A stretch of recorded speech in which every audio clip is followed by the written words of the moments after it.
Le type 97 Chiha fut le char standard des armées japonaises pendant la Seconde Guerre mondiale. En service peu avant Pearl Harbor, il devait équiper les unités blindées destinées aux conquêtes ultérieures. Mais ni l'état de l'industrie d'armement, les exigences prioritaires de la guerre aéronavale et la pénurie chronique de matières premières et surtout les conceptions tactiques de l'état-major impérial ne favorisèrent son développement. L'état-major demeura immuablement fidèle à des concepts traditionnels très éloignés de la guerre éclair menée par les forces blindées telles que l'avait subi le théâtre européen.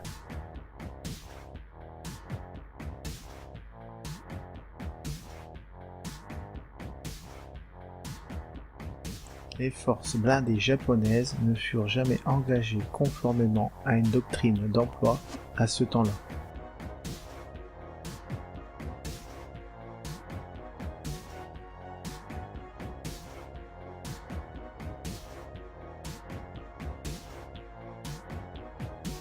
L'évolution technique du Chiha présente des analogies avec celle du M13 au long de la campagne d'Italie.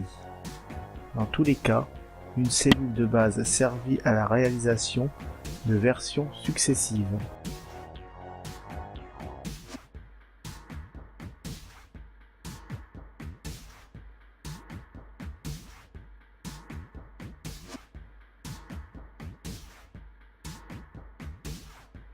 Les types 97 furent engagés sur tous les secteurs d'opération des théâtres du Pacifique, d'Extrême-Orient et du Mandchourie.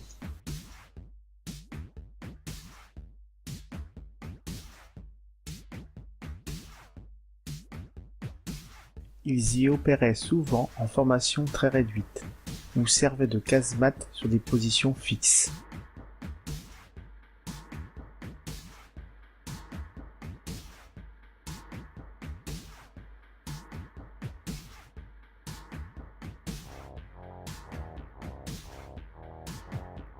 La fabrication fut confiée à Mitsubishi. La caisse était formée de plaques de blindage assemblées par boulons et rivets, de même que les tôles incurvées de la tourelle, de forme asymétrique.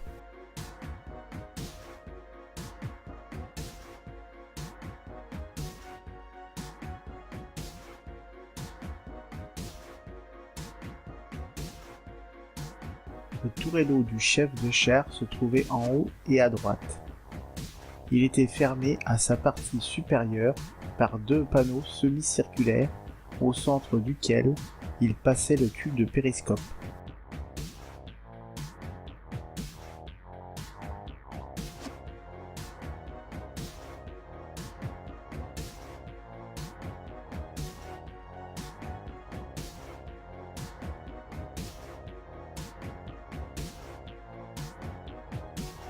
À l'intérieur du char, pour tenir compte des conditions climatiques, la caisse et la tourelle étaient revêtues d'amiante de protection contre la chaleur.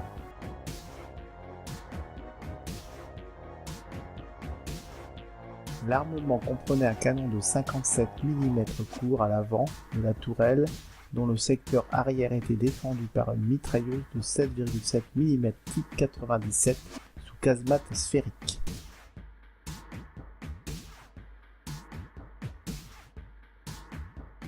Il y avait une autre mitrailleuse à l'avant de la caisse, à gauche de l'écoutille du pilote. Le moteur diesel à 12 cylindres en V se révéla excellent. Il était muni de soupapes en tête et de têtes de cylindre amovibles. Il en existait deux variantes A et B interchangeables, toutes deux de très faible consommation spécifique.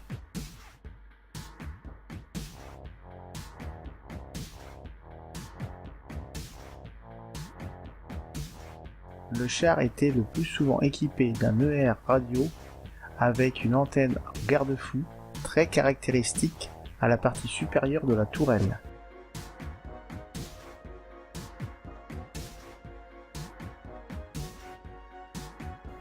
Le char fit l'objet d'un énorme effort de production de la part de l'industrie japonaise. Mitsubishi Tokyo en avait déjà livré 1120 exemplaires et 1610 groupes motopropulseurs.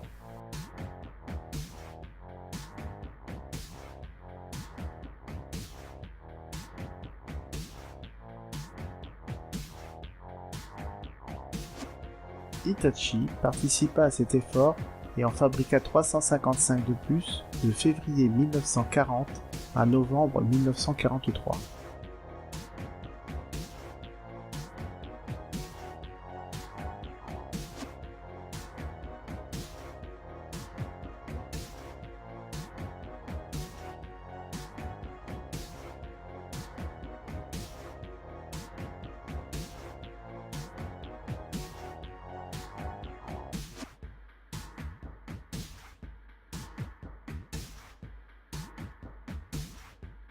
Les premiers Chi-Hakai armés de 47 mm firent leur apparition au combat. La nouvelle tourelle augmentait d'environ 450 kg la masse du char.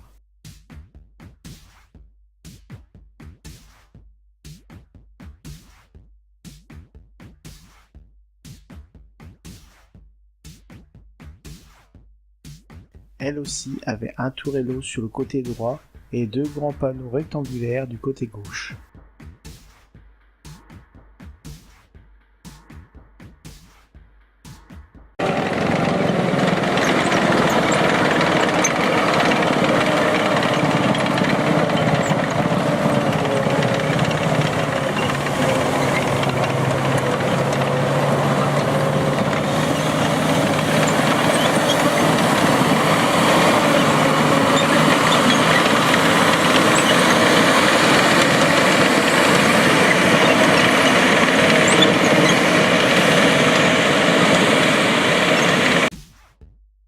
À l'arrière, on trouvait un affût sphérique pour mitrailleuse et un troisième panneau.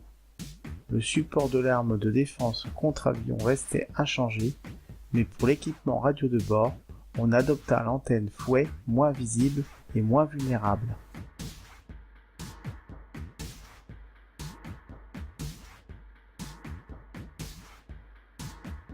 Les grilles latérales du moteur demeuraient jusqu'ici inchangées depuis les précédents modèles et furent munies sur les nouvelles versions de prises d'air blindées s'ouvrant sous le garde-boue.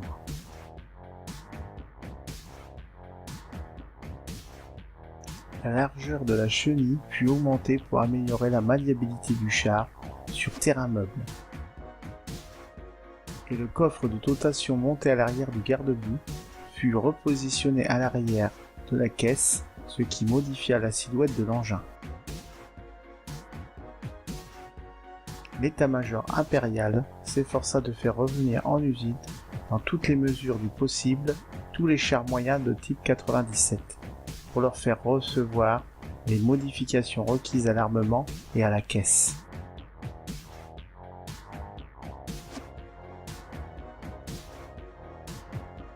Bien que dépassé par son armement trop faible et son coût trop élevé, le Type 97 fut un excellent char sur le terrain et fiable.